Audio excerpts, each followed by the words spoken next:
In a world addicted to certainty, the most radical act is not to take a side, but to refuse the sides altogether. You are taught that power is projection, clarity, declaration. This is the language of the exposed, the committed, the target. There is a higher calculus, where silence is not weakness but defensive depth, where ambiguity is not confusion but a strategic dimension. The fifth law: in the fog of their certainty, your silence becomes a fortress.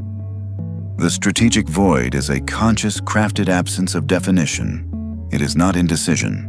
It is the strategic refusal to provide the data points your opponents need to build a model of you, when they are certain of their rightness, of your motives, of the battlefield. They commit, they expend, they reveal.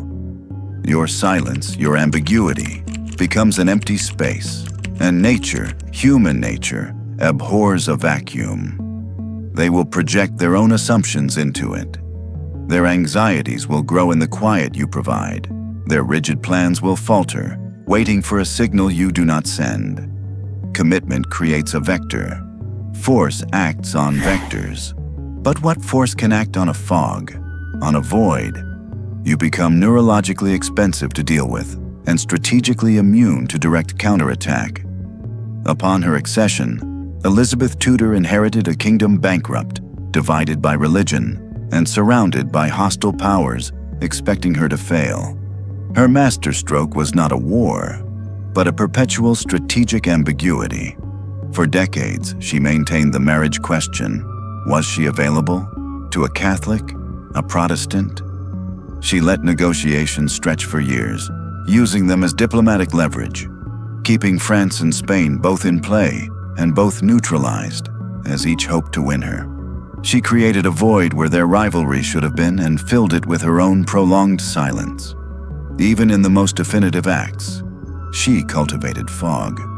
Her religious settlement was deliberately ambiguous, via media, acceptable to moderates of both faiths. She allowed her counselors to pursue contradictory policies, so no foreign court could be certain which represented her true will. She was not the decisive queen. She was the Virgin Queen, a symbol of impregnable, closed-off mystery.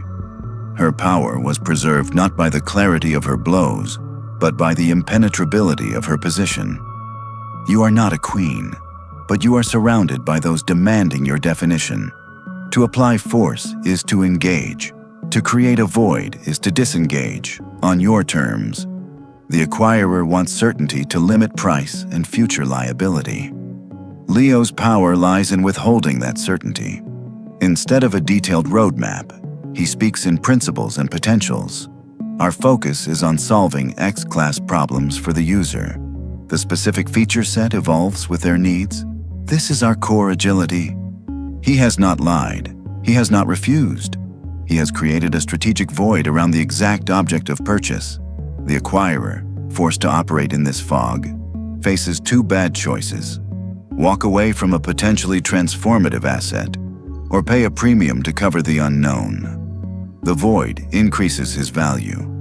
The tribe demands you wear its colors.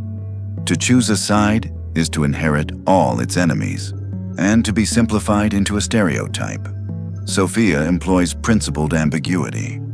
She does not answer their question. She invalidates the premise of their battlefield.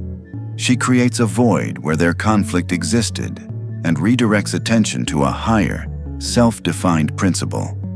She appears above the fray, thoughtful, unreadable. They cannot categorize her and thus cannot dismiss her.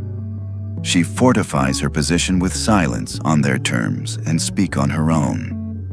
Do not fear the fog. Learn to generate it. When pressured for premature commitment, for a definitive label, for a binary choice, consider the power of the non-answer, the thoughtful pause, the reframing question, the principled diversion. Your fortress is not built of stone statements, but of the mist that obscures your true walls. Let them exhaust themselves in the open field of certainty. You are secure in the strategic void. You have learned the power of the void. But a fortress even a hidden one, is still a fixed point. What if you could be everywhere and nowhere at once? This is part 5 of Power Dynamics 2, the Architect's Code. Ensure you understand perception from part 4 before moving on. Subscribe for the complete strategic curriculum. In part 6, we evolve beyond persona into pure strategic fluidity. Identity is a cage. Persona is a tool. Fluidity is power. Learn to become the social and strategic shapeshifter